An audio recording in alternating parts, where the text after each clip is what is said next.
கொலேசியர் 3ஆம் அதிகாரம் 12வது வசனம் எடுத்துக்கொள்ளுங்க. பக்கம் 277வது பக்கம். எல்லாம் பைபிளை வச்சுட்டு தான் உட்கார்ந்துக்கிட்டு இருக்கணும். என்ன சும்மா ஃபோனை வச்சுட்டு உட்கார்ந்துட்டு இருக்கக்கூடாது, எல்லாம் பைபிள் வச்சுட்டு உட்கார்ந்துருக்கணும். பக்கம் 277ஆம் பக்கம் நான் வாசிக்கிறேன். ஆகையால் நீங்கள் தேவனால் தெரிந்து கொள்ளப்பட்ட பரிசுத்தரும் பிரியருமாய் உருக்கமான இரக்கத்தையும் தயவையும் மனத்தாழ்மையும் சாந்தத்தையும் நீடிய பொறுமையும் தரித்து கொண்டு ஒருவரை ஒருவர் தாங்கி ஒருவர் பேரில் ஒருவருக்கு குறைபாடு உண்டானால் கிறிஸ்து உங்களுக்கு மன்னித்தது போல ஒருவருக்கொருவர் மன்னியுங்கள். அடுத்த வசனத்தை நான் வாசிக்கிறேன். முந்தின வசனங்கள் 3ஆம் அதிகாரம் முதல். நீங்கள் கிறிஸ்துவுடன் கூட எழுந்தது உண்டானால் கிறிஸ்து தேவனுடைய வலது பாரிசத்தில் வீற்றிருக்கும் இடத்தில் உள்ள மேலானவைகளை தேடுங்கள். நீங்க ஆண்டவரோட ரட்சிக்கப்பட்ட பிள்ளைங்களா இருப்பீங்கன்னா, நீங்க ஏசப்பா பிள்ளைங்களா இருப்பீங்கன்னா, அவர் வலது பாரிசத்தில் இருக்கிற மேலானவைகளை தேடுங்கள். 2வது வசனம், பூமியில் உள்ளவைகளை அல்ல மேலானவைகளையே நாடுங்கள். வசனம் நமக்கு என்ன கற்றுக் கொடுக்கிறது? நீங்க ஏசப்பா கூட இருக்கிற பிள்ளைங்களா இருப்பீங்கன்னா, நீங்க ரட்சிக்கப்பட்ட பிள்ளைங்களா இருப்பீங்கன்னா, நீங்க ஏசப்பாவு கூட வலது பக்கத்தில் இருக்கிற மேலானதை தேடுங்க. அப்போ இந்த உலகத்தில் ஆண்டவர் சொல்ல, பூமிக்குரியவைகளை நீங்கள் தேடாது இருங்கள், பூமிக்குரியவைகள் எல்லாம் அழிந்து போகும், மேலானவைகளை தேடுங்க. அப்ப இந்த மேலானவைகள் என்ன என்பதை இந்த அதிகாரங்களில நம்ம பார்க்க முடியும். எல்லாத்தையும் பார்க்க முடியாது. ஒரு வார்த்தை இன்னைக்கு நான் மைய காரியமாய் வைத்து கர்த்தர் எனக்கு சொன்னதை உங்கள் மத்தியில் நான் உங்களுக்கு சொல்லி கொடுக்க நான் விரும்புகிறேன். அப்போ 12வது வசனத்தில் ஆண்டவர் சொல்றாரு, நீங்கள் தேவனால் தெரிந்து கொள்ளப்பட்ட பிள்ளைங்க. அல்லேலூயா. இந்த மீட்டிங்ல வந்திருக்கிற பிள்ளைங்க, ஆராதனையில கலந்து கொண்டிருக்கிற சபை பிள்ளைகள், ஒவ்வொரு பிள்ளைகளையும் கர்த்தர் சொல்றார், நீங்க என்னால் தெரிந்து கொள்ளப்பட்ட பிள்ளைங்க. அப்போ உங்களுக்கு என்ன குணாதிசயம் இருக்கணும்னு கர்த்தர் முடிவெடுக்கிறார். அல்லேலூயா. உங்க பிள்ளைங்களை பெற்றெடுத்து உங்க பிள்ளைகளுக்கு நீங்க பேர் வைப்பீங்களா? இல்லைன்னா பக்கத்தில் இருக்கிறவங்களை கூப்பிட்டு, பக்கத்தில் இருக்கிற சரோஜா அக்கா உங்களை எனக்கு ரொம்ப பிடிக்கும், வந்து என் பிள்ளைக்கு ஒரு பேர் வச்சுட்டு போவாங்க, அது வைக்கும். ஏதாவது ஒரு பேர் என்ன பண்ணிட்டு இருக்கோம், அப்படி பேர் வைக்க விடுவோமா? முன்பு ஒரு காலத்துலலாம் குடும்பத்தில் பிள்ளைகள் பிறந்தா, இப்போ நான் இருக்கிறேன், எங்களுக்கு பிள்ளைகள் பிறக்கும் பொழுது என் தகப்பனார் தாயார் இடத்துல கேட்பது வழக்கம், அம்மா பிள்ளைக்கு என்ன பேர் வைக்கலாம்? அவர் சொல்வார், நம்ம தாத்தா பேரை சேர்த்து என்ன பண்ணுடா வைடா அப்படின்னு சொல்லி தாத்தால இருந்து ஆரம்பிச்சு அந்த பேர் எப்படி ஆயிரும்? என் பேர்லாம் அப்படிதான் ஆச்சு. என் பேர்ல என் தாத்தால இருந்து பரிசுத்த வேதாகமம் இருந்து எங்க அப்பா பேர் வரைக்கும் எல்லாம் சேர்ந்து என்ன இருக்குது, ஜான் சாமுவேல் ராஜ்ன்னு சொல்லி ரொம்ப லென்த்தா கன்னியாகுமரி எக்ஸ்பிரஸ் ட்ரெயின் பெட்டி மாதிரி ரொம்ப பெருசா போயிருச்சு பாருங்க. அதுல நான் ரொம்ப பாதிக்கப்பட்டு இருக்கிறேன். சரி, அப்போ அப்படி கேட்பது வழக்கம். இப்பெல்லாம் அப்படி யாரும் என்ன பண்றது இல்லை, கேட்கறதில்ல, நாங்களும் கேட்கல. ஆமேன். சரி, அப்ப கவனிச்சுக்கிடுங்க. ஆண்டவர் எப்படி நம்ம பிள்ளைகளுக்கு நம்ம என்ன பண்றோம், உரிமையா பேர் வைக்கிறோம். நம்ம பிள்ளைக்கு நம்ம உரிமையா என்ன பண்றோம், எல்லாம் வாங்கி கொடுக்கிறோம். அப்ப அதே போல ஆண்டவர் சொல்றார், நீங்க எங்களால தெரிந்தெடுக்கப்பட்ட பிள்ளைங்கப்பா, நான் உன்னை தெரிந்தெடுத்து வச்சிருக்கிறேன், நான் உன்னை தெரிந்தெடுத்து வச்சிருக்கிறேன். நான் தெரிந்தெடுத்தப்பட்ட பிள்ளைக்கு நான் எதிர்பார்க்கிற குணாதிசயம் தானே உனக்குள்ள இருக்கணும், நான் விரும்புற மாதிரி தானே நீ இருக்கணும் அப்படின்ட்டு ஆண்டவர் விரும்புகிறார். அதுல ஒரு குணாதிசயத்தை குறித்து தான் இன்னைக்கு நம்ம பார்க்க போகிறோம். பாருங்க, 12வது வசனத்தினுடைய கடைசி வார்த்தை, நீடிய பொறுமையையும் தரித்து கொண்டு. ஆண்டவர் உங்ககிட்ட என்ன குணாதிசயத்தை எதிர்பார்க்கிறாராமா? நீடிய பொறுமை. உங்களுக்குள்ள என்ன பொறுமை இருக்கணும்? நீடிய பொறுமை நமக்குள்ள என்ன பண்ணணும், இருக்க வேண்டும் என்று கர்த்தர் நம்ம கிட்ட விரும்புகிறார். அல்லேலூயா. எனக்கு அருமையான பிள்ளைங்களே, இன்னைக்கு பொறுமையே ரொம்ப கஷ்டம், பொறுமையே ரொம்ப கஷ்டம். அதுலயும் என்ன பொறுமை வேணுமா? நீடிய பொறுமை நமக்கு வேணும்னு சொல்லி கர்த்தர் விரும்புகிறார். இன்னைக்குள்ள காலகட்டத்தில் இந்த பொறுமைன்றதெல்லாம் நமக்கு கிடையாது. அது நம்ம வாழ்க்கையில, நடைமுறை வாழ்க்கையில கொஞ்சம் கொஞ்சமா பொறுமை அழிந்து கொண்டிருக்கிறது நம்மளால கண்கூட பார்க்க முடியும். நம்மளுடைய வாழ்க்கையில இந்த பொறுமை என்கிற பழக்கம் கொஞ்சம் கொஞ்சமா அழிந்து கொண்டிருக்கிறத பார்க்க முடியும். ஆமேன். அன்னைக்கெல்லாம் பாருங்க, டவுன் பஸ் போகும், பஸ் போய்கிட்டே இருந்துச்சு. அந்த பஸ்ஸினுடைய இயந்திரங்கள் இப்போ புதுசா மாத்த இப்ப வேகமா பஸ் போக ஆரம்பிச்சிருச்சு. ஸ்லோவா போற பஸ்ல ஏறுவீங்களா, ஃபாஸ்டா போற பஸ்ல ஏறுவீங்களா? ஃபாஸ்டா. ஓகே, ஸ்தோத்திரம் கர்த்தருக்கு. ட்ரெயின் வந்துச்சு. என்ன, கடந்த நாட்கள் அருமையான மதிப்புக்குரிய இந்திய பிரதமர் ஜப்பானோட கையெழுத்திட்டார். எதற்கு ஜப்பானோடனா, புல்லட் ட்ரெயினை நம்ம இந்தியாவுக்கு கொண்டு வரணும். என்ன ட்ரெயின் கொண்டு வரணும்? Bullet train. அது தமிழ்நாட்டுக்கு வர வேண்டும் என்பதற்காக எல்லாம், அது எவ்வளோ கோடியில் திட்டம் கையெழுத்து வைக்கப்பட்டது. அது இன்னும் ஸ்டாப் அப்படியே இருக்குது. சப்போஸ் அந்த புல்லட் ட்ரெயின் நம்ம தமிழ்நாட்டுக்கு வந்துச்சுன்னா, நம்ம சவுத்ல இருந்து, நம்மளுடைய திருநெல்வேலி பகுதி, கன்னியாகுமரியிலிருந்து சென்னைக்கு போகக்கூடிய டைம் எவ்வளவு நேரமா இருக்கும்? 4 மணி நேரம் தான். புல்லட் ட்ரெயின் வந்துருச்சுன்னா நம்ம ஊர்ல இருந்து சென்னைக்கு போறதுக்கு டைம் எவ்வளோ? 6 மணி நேரத்தில் பாம்பேக்கு போயிடலாம்.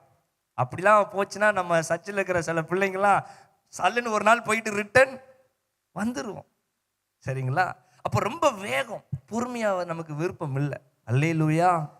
ஃபர்ஸ்ட் ஃபோன் யூஸ் பண்ணுறக்கூடிய பிள்ளைங்க, இன்னும் தெளிவாக சொல்லணும்னா 2G வந்துச்சு. இப்போ யாராவது 2G யூஸ் பண்ணீங்கன்னா எப்படி இருக்கும்? சுற்றிக்கிட்டே இருக்கும். ஃபோனை தூக்கி, சில நேரம்லாம் நமக்கு ஃபோன் சுற்றுறதை பார்த்தா நமக்கு என்ன வருது? அப்படி தூக்கி எறிவோம். இந்த 2Gயோட ஒளிஞ்சு போகட்டும்.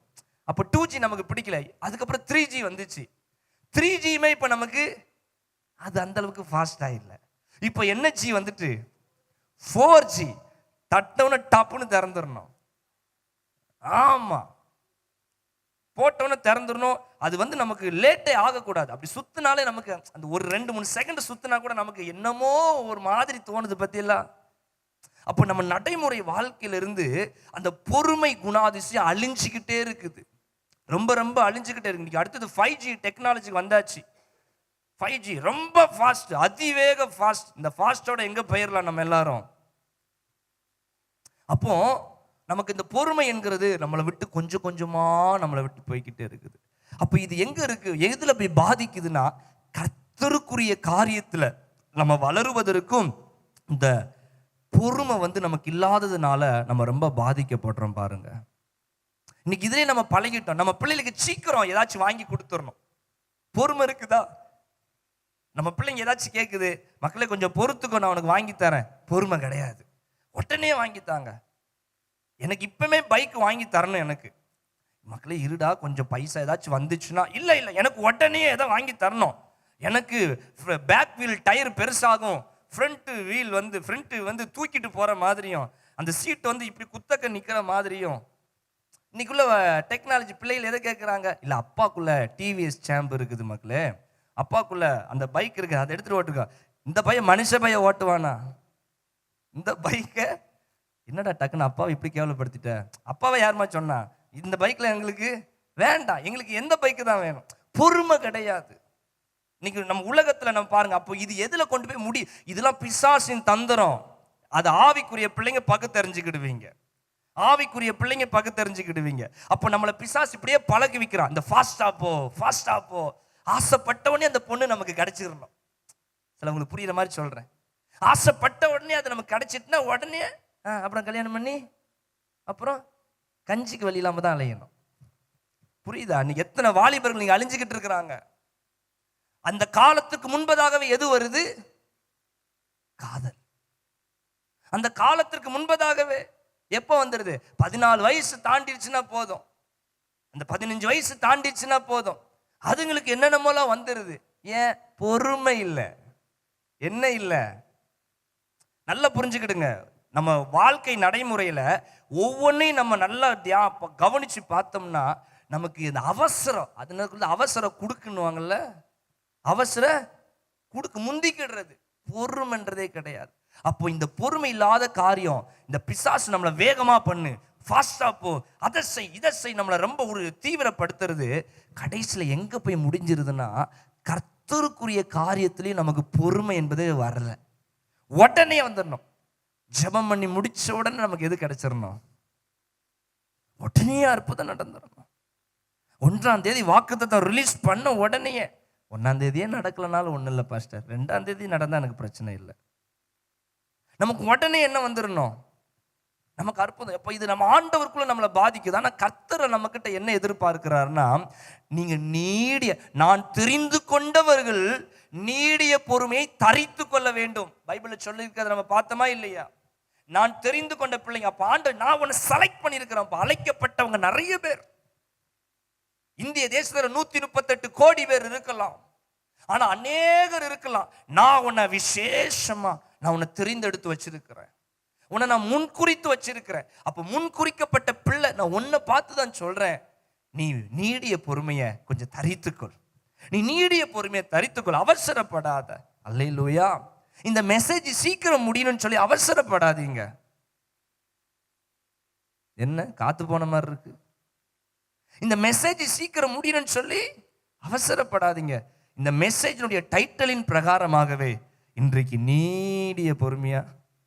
அல்லேலூயா. ஆமா. அப்போ ஆண்டவர் உங்ககிட்ட இன்னைக்கு எதை எதிர்பார்க்கிறார்னா, நீடிய பொறுமை எதிர்பார்க்க. வேதத்துல ஒரு மனிதனை குறித்து நம்ம பார்க்க போகிறோம். ஒரே ஒரு மனுஷன். அவருடைய வாழ்க்கையில பொறுமை இல்லாம அவர் தன் காரியங்களை செய்ததுனால எந்த அளவுக்கு அவர் தன் ஜீவனை நஷ்டப்படுத்தி கொண்டார் என்பதை இன்னைக்கு நம்ம அதை கற்றுக்கொண்டோம்னா, உங்க வாழ்க்கையில இன்னைக்கு இனி அவசரப்படவே மாட்டீங்க.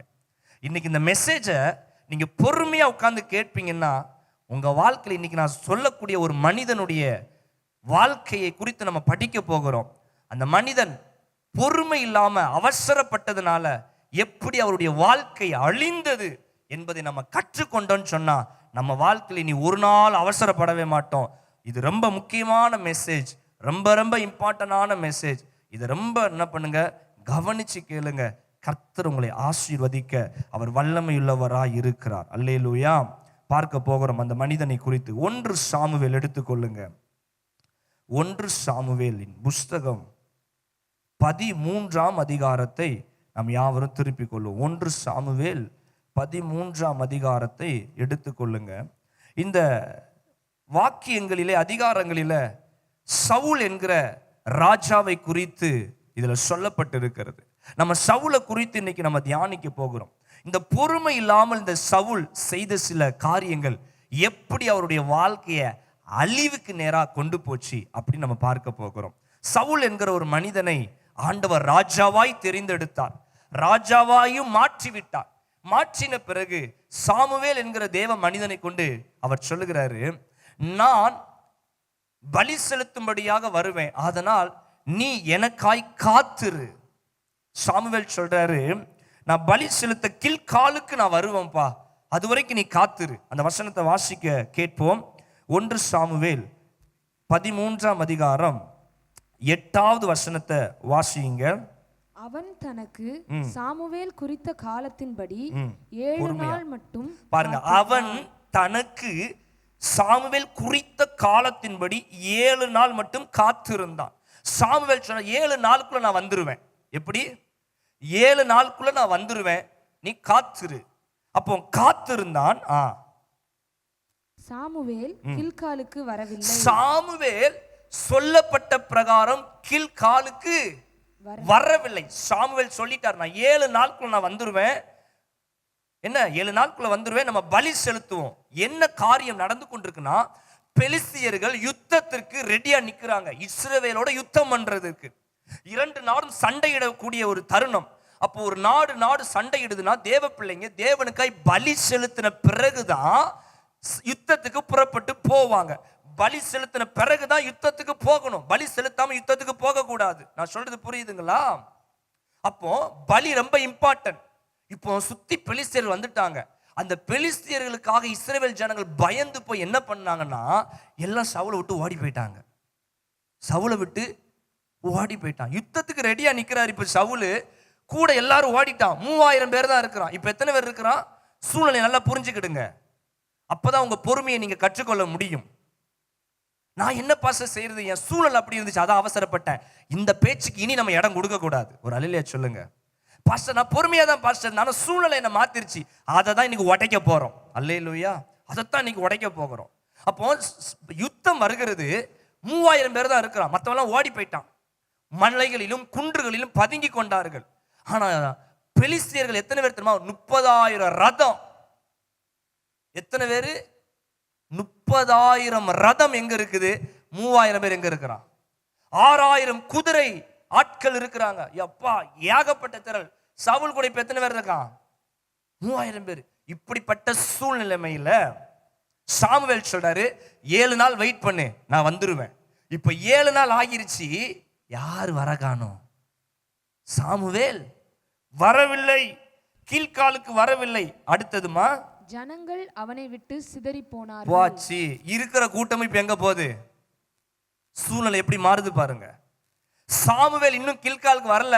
ஆல்ரெடி பெலிஸ்தர்கள் ரவுண்டு போட்டாச்சு, நம்மள பலி செலுத்திட்டு போகணும். ஆனும் ஒண்ணு வர காணும். இப்போ வருவதை சாமுவேல் வராததுனால ஜனங்கள் சிதற ஆரம்பிச்சிட்டாங்க. எல்லாரும் என்ன ஆக ஆரம்பிச்சிட்டாங்க? கல்யாணம் பண்ணியாச்சு, சமையலுக்கு எல்லாம் ரெடி ஆயிடுச்சு, பந்தி கிந்திலாம் போட்டாச்சு. ஆனா கிச்சன் கீ, கேட்டு கீ நம்ம கிட்ட இல்லை, பூட்டியும் உடைக்க கூடாதுன்னு சொல்லிட்டாங்க. சாப்பாட்டுக்காண்டி எல்லாரும் பந்திக்கு காத்துட்டு இருக்கிறோம். 1/2 மணி நேரம் ஆகுது, 45 நிமிஷம் ஆகுது. ஒன்று இப்போ கேட்டை உடைக்கணும் எல்லாரும், இல்லை கேட்டு உடைக்க கூட ஸ்ட்ரிக்டாக போட்டாச்சு, அது நாகரிகமாக இருக்காது. இனி எத்தனை பேர் காத்துக்கிட்டு இருப்பாங்க? எப்பா, இந்த 1.5 பீத்த சாப்பாட்டுக்கு நான் எங்கே போய் சாப்பிட்டுக்கிடலாம்? வீட்டில் போய் நான் சாப்பிட்டுக்கிடுவோம். பட் போவாங்களா, போக மாட்டாங்களா? இப்போ உயிர் சம்பந்தம் இப்போ வரல. எல்லாரும் என்ன பண்ணிட்டான்? செதறதான். இப்போ சவுல் என்ன செய்யறாரு? வாசிங்க 9வது வசனம். அப்பொழுது சவுல், சர்வாங்க தகன பலியையும் சமாதான பலிகளையும் என்னிடத்தில் கொண்டு வாங்க. ஜாக்கிரதையா கேளுங்க இந்த வசனத்தை. சர்வாங்க தகன பலி, சமாதான பலி. நாங்க சமாதானமா யுத்தத்துக்கு போயிட்டு சமாதானமா வீடு வந்து சேரணும்பா. சமாதானத்துக்கு ஏதுவான ஒரு பலி சர்வங்க தகன பலி. ஒரு விலங்கை சந்தா துண்டித்து முத்திலும் ஒப்பு கொடுக்கணும். எங்களை முத்திலும் நாங்க ஒப்பு கொடுக்கிறோம் என்பதற்கு அடையாளமா பலிய சந்தா துண்டா வெட்டி பலிபீடத்துல வச்சு எரிக்கணும். இப்போ இந்த பலியை யார் தான் செய்யணும்? ஆசாரியன் செய்யணும், தேவ மனிதன் தான் செய்யணும். ஆனா இப்போ சாமுவேல் வராததை பார்த்துட்டு சவுல் ராஜா சொல்றாரு, சர்வங்க தகன பலியை கொண்டு வாங்க, சமாதான பலியை கொண்டு வாங்க அப்படின்னு சொல்லிட்டு சர்வங்க தகன பலியை செலுத்தினான். யார் இப்ப செலுத்தினா? சவுல் செலுத்திட்டான். சர்ச்சை ஆரம்பிச்சாச்சு, பாஸ்டர் வர காணும். நம்ம போய் பிரசங்கம் பண்ணுவோன்ட்டு போய் நீ பிரசங்கம் பண்ண அந்த பிரசங்கம் எப்படி இருக்கும்? பஸ்ல எல்லாம் உட்காந்துட்டீங்க, இன்னும் டிரைவர் வர காணும். ஒன்னே ஸ்டெல்லா ஸ்டார் எந்திரிச்சு, நான் போறேன்ப்பா பஸ் ஓட்ட அப்படின்னு போய் சீட்ல போய் உட்கார்ந்தா எத்தனை பேர் பின்னாடி உட்கார்ந்துட்டு இருப்பீங்க? டிராவல் பண்ண சென்னலுக்குள்ள இடத்துல பூந்து என்ன பண்ணிடுவோம்? வெளியே சாடி போயிருவோம். அப்போ பலி செலுத்த வேண்டிய காரியம் யாருக்கு என்று கர்த்தர் கட்டளையிட்டு இருக்கிறாரு? ஆசாரியனுக்கு, தேவ மனிதனுக்கு. ஆனா இந்த இடத்துல சவுல் என்ன பண்ணல? என்ன பண்ணினாரு? 10வது வசனம். அவன் சர்வாங்க தகன பலியிட்டு முடிகிற போது, அவன் சர்வாங்க தகன பலியிட்டு முடிக்கும் பொழுது, எல்லாம் இப்ப முடிச்சாச்சு, விலங்க வெட்டி பலி செலுத்தி எரிச்சு சமாதான பலியை செலுத்தி முடித்த போது இதோ சாமுவேல் வந்தான். போச்சு. இப்ப யார் வந்துட்டா? சாமுவேல் வந்து விட்டார். சவுல் அவனை சந்தித்து வந்தனம் செய்ய அவனுக்கு எதிர்கொண்டு போனான். முத வார்த்தை சாமுவேல் என்ன தெரியுமா கேட்கிறார்? 11வது வசனத்துல, நீ செய்தது என்ன என்று சாமுவேல் கேட்டதற்கு, நீ செஞ்சது என்ன? கரெக்டா பலி செலுத்தி முடிச்சோன்னு யார் வந்துட்டா? சாமுவேல் வந்துட்டாரு. இந்த சவுல் பலி செலுத்தினதுனால சாமுவேல் என்ன சொல்லுகிறார் தெரியுமா? 13வது வசனத்தை தைரியமா வாசிக்க கேட்போம். சாமுவேல் சவுலை பார்த்து, புத்தியீனமாய் செய்தீர், உம்முடைய தேவனாகிய கர்த்தர் உமக்கு விதித்த கட்டளையை கைக்கொள்ளாமற் போனீர். மற்றபடி கர்த்தர் இஸ்ரவேலின் மேல் உம்முடைய ராஜ்ய பாரத்தை என்றைக்கும் ஸ்திரப்படுத்துவார். எஸ், முடிஞ்சு போச்சு. சாமுவேல் சொல்றாரு, புத்தியீனமா செஞ்சிட்டப்பா, நீ புத்தியீனமா செஞ்சிட்ட. கர்த்தருடைய கற்பனை நீ கை கொள்ளாமல் போயிட்டியே, கீழ்ப்படியாமல் போனியே. மற்றபடி உன் ராஜ்யம் நிலைக்கும். அப்படின்னா என்ன அர்த்தம்? உன் ராஜ்யம் இனி நிலைக்காது. கர்த்தர் இதுல 14வது வசனத்தில் சொல்றாரு, கர்த்தர் தம்முடைய இருதயத்திற்கு ஏற்ற ஒரு மனுஷனை தமக்கு தேடி. பாத்தீங்களா? இப்போ நம்ம இதை தியானிக்க போகிறோம். சாமுவேல் என்ன சொன்னார்? 7 நாள்ல நான் வந்துருவேன்னு சொன்னார். ஆனா அவர் வர தாமதம் ஆயிருச்சு. அப்ப தாமதம் ஆகிருச்சுன்னா உடனே நம்ம பலி செலுத்திடலாமா? அப்போ நீ எதை நம்புகிறாய்? எதன் மேல உனக்கு நம்பிக்கை இருக்குது? அப்ப நம்ம பலி செலுத்திட்டு நம்ம உடனே யுத்தத்துக்கு போனா நம்ம ஜெயம் எடுத்துருவோமா? ஆண்டவர் தயவு இல்லாம ஜெயம் கிடைக்குமாப்பா? ஆண்டவருடைய உதவி இல்லாம நமக்கு ஜெயம் கிடைக்குமாப்பா? எகிப்துல இருந்து ராணுவ வீரர்கள் 600 ரதத்துல விரட்டிட்டு வந்தாங்களே, செங்கடல் பிளந்தது யாருடைய தயவை வச்சு செங்கடல் பிளந்துச்சு? நம்மளுடைய பலத்தினாலயா? தேவன் தானே செங்கடலை பிளந்தாரு. யோர்தானை நிக்க வச்சது யாருடைய பலத்தினால? தேவன் அல்லவா செஞ்சாரு. அப்ப அந்த அறிவு உனக்கு எங்க போச்சு? அந்த ஞானம் உனக்கு எங்க போச்சு? அதனாலதான் சாமுவேல் சொல்றாரு, புத்தியீனமாய் செய்தீர், புத்தியீனமா செஞ்சீர். அப்போ சூழ்நிலை நம்மளுக்கு விரோதமாய் வரும், நம்மளை அவசரப்படுத்ததான் சொல்லும். ஆனா ஆண்டவர் இன்னைக்கு உங்களை பார்த்து சொல்றாரு, நீ நீடிய பொறுமையா இருக்கணும், நீடிய பொறுமையா இருக்கணும். ஆண்டவர் சொன்னதை செய்வாருங்க. ஒரு அல்லேலூயா சொல்லுங்க. சாமுவேல் என்ன சொன்னாரு? நான் வருவேன்னு சொன்னார். அல்லேலூயா. ஏன்? கழுதையை தேடி போன சவுல் வருவான் என்பதை சாமுவேல் அறிந்திருந்து ஆயத்தமா இருந்தாரே, அந்த சாமுவேலுக்கு இப்ப தெரியாதா என்ன? யுத்தம் வந்துருச்சு, நம்ம சரியா போகணும், தெரியாதா? தாமதித்தாலும் வசனம் சொல்லுது, நான் அதுக்கப்புறம் சொல்றேன். நீ ஆண்டவர் உங்களுக்கு தீர்க்க தரிசனமாய் அல்லது வாக்கு தத்தங்களை உங்களுக்கு கொடுக்கிறார். அப்ப வாக்கு தத்தம் நமக்கு நிறைவேறாமல் இருந்த உடனேயே நம்ம என்ன நினைக்கிறோம்? ஐயோ, வாக்கு தத்தம் நடக்கலையே, கர்த்தர் சொன்னாரே செய்யலையே, கர்த்தர் நிச்சயம் இதை பண்ணுவேன்னு சொன்னாரே, ஏன் இதை எனக்கு இன்னும் செய்யல, ஏன் எனக்கு இன்னும் அந்த வாக்கு தத்தம் நிறைவேறல? ஆண்டவர் ஒரு காரியம் சொல்ல, நீ பொறுமையாயிரு, காத்துரு. ஆனா அதுக்கு முன்னாடி நம்ம என்ன பண்ணிருந்தோம்? அவசரப்பட்டதும். காரணம் என்ன? இனிலாம் நமக்கு நடக்காதுப்பா, நம்ம என்ன பண்ணிக்கிடணும், கொஞ்சம் புத்தியா இருந்து செஞ்சுக்கிட வேண்டியதான் சொல்லி நம்ம புத்தியை சாயிரும், நம்ம புத்தியை பயன்படுத்துறோம். அங்கதான் ஆண்டவர் சொல்றாரு, அது உன் புத்தி ஈனன்றார். ஆண்டவர் சொன்னதை செய்யாம நீ பொறுமையா இல்லாம அவசரப்படுறதுனால ஆண்டவர் இன்னைக்கு உங்களை பார்த்து சொல்றாரு, நீ புத்தியீனமா செஞ்சுட்ட, நீ புத்தியீனமா செஞ்சுட்ட. இன்னைக்கு வாக்குத்தத்தம் நிறைவேறல, கர்த்தர் ஒரு வார்த்தையை சொல்றாரு, அதற்கு நம்ம ஒத்துழைப்பு கொடுத்து பொறுமையா இல்லாம நம்ம அவசரப்படுறோம், காத்திருக்க முடியல. வசனம் என்ன சொல்லுது? குறித்த காலத்திற்கென்று தீர்க்க தரிசனம் உனக்காய் வைக்கப்பட்டு இருக்கிறது, அது முடிவில் விளங்கும், அது பொய் சொல்லாது, அது தாமதித்தாலும் அதற்காய் காத்திரு. அல்லேலூயா சொல்லுங்க. ஆண்டவர் சொல்றாரு, குறித்த காலத்திற்கு உனக்காக தீர்க்க தரிசனம் வைக்கப்பட்டு இருக்குது, அது பொய் சொல்லாதுப்பா, அது தாமதித்தான் அதற்காக நீ காத்திரு, நீ பொறுமையா காத்திரு. இன்னைக்கு அநேகர் இந்த ஆராதனையில் இருக்கிற பிள்ளைங்க, எனக்கு வாக்கு தத்தம் நிறைவேறலையே, ஆண்டவர் சொன்னது எனக்கு இன்னும் நடக்கலையே, நான் இன்னும் எத்தனை காலம் நான் காத்திருக்கிறது, நீ எத்தனை காலம் நான் ஏக்கத்தோடு இருப்பது? உங்களை பார்த்துதான் ஆண்டவர் சொல்றார், நான் தெரிந்து கொண்ட பிள்ளைகள் நீடிய பொறுமையா இருக்க வேண்டும் என்று கர்த்தர் விரும்புகிறார். அல்லேலூயா. நீங்க பொறுமையா இருக்க முடியுமா? உங்களால நீடிய பொறுமையா இருக்க முடியுமா? அதான் சொன்னேன், சூழ்நிலைகள்லாம் மாறமாதான் வந்துச்சு. நம்ம அநேக நேரம் சூழ்நிலையை குற்றப்படுத்துகிறோம். இது வந்ததுனால தான் நான் அவசரப்பட்டுட்டேன். பாருங்க, சவுல் பலி செலுத்தின உடனே யார் வந்துட்டா? சாமுவேல் வந்துட்டாரே. அது எவ்வளவு வேதனையா இருக்கும், எவ்வளவு வேதனையா இருக்கும். கொஞ்சம் ஒரு 5 நிமிஷம் பொறுத்து இருந்தாருன்னா சாமுவேல் வந்திருப்பார். ஐயா, சவுலும் போய் பலி செலுத்தி இருப்பாரு, நல்லபடியா ராஜ்ய பாரம் நிலைச்சிருக்குமே, தேவன் மகிமையாய் நினைச்சிருப்பாரு. கொஞ்சம் அவசரப்பட்டதுனால டோட்டலா சரித்திரமே மாறுது, சரித்திரமே மாறுது, தேவ திட்டமே மாறுது. இந்த ஆராதனையில் இருக்கிற என் அருமையான பிள்ளையே, தேவ திட்டத்தை உன் அவசரத்தினால நீ கொலைச்சிடாத. இந்த வார்த்தையை நேற்று என்னோட ஆண்டவர் பேசினார், எனக்கு அழுகையா வந்துச்சு. ஆண்டவரை நான் காத்திருக்கிறோம்ப்பா. ஆனா ஆண்டவர் சொல்றார், நீடிய பொறுமையா இரு மகனே. நான் ஆண்டவர்கிட்ட கேட்கிறேன், ஆண்டவர் பேச பேச எனக்கு வாக்கு தத்தம்லாம் ஞாபகம் வருது, ஆண்டவர் பேசின தீர்க்க தரிசனங்கள்லாம் ஞாபகம் வருது. எங்க ஆண்டவரே? ஆண்டவர் சொன்னாரு, பொறுமையா காத்துரு, நீ பொறுமையா காத்துரு. லூக்கா 18:7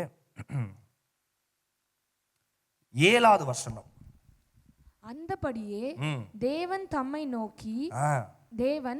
நோக்கி இரவும் பகலும் கூப்பிடுகிறவர்களாகிய, மறுபடியும் இரவும் பகலும், எல்லாரும் சொல்லுங்க, இரவும் பகலும் கூப்பிடுகிறவர்களாகிய தம்மால் தெரிந்து கொள்ளப்பட்டவர்களின், கவனிங்க, இரவும் பகலும் கூப்பிடுகிறவர்களாகிய தம்மால் தெரிந்து கொள்ளப்பட்டவர்களின் விஷயத்தில்.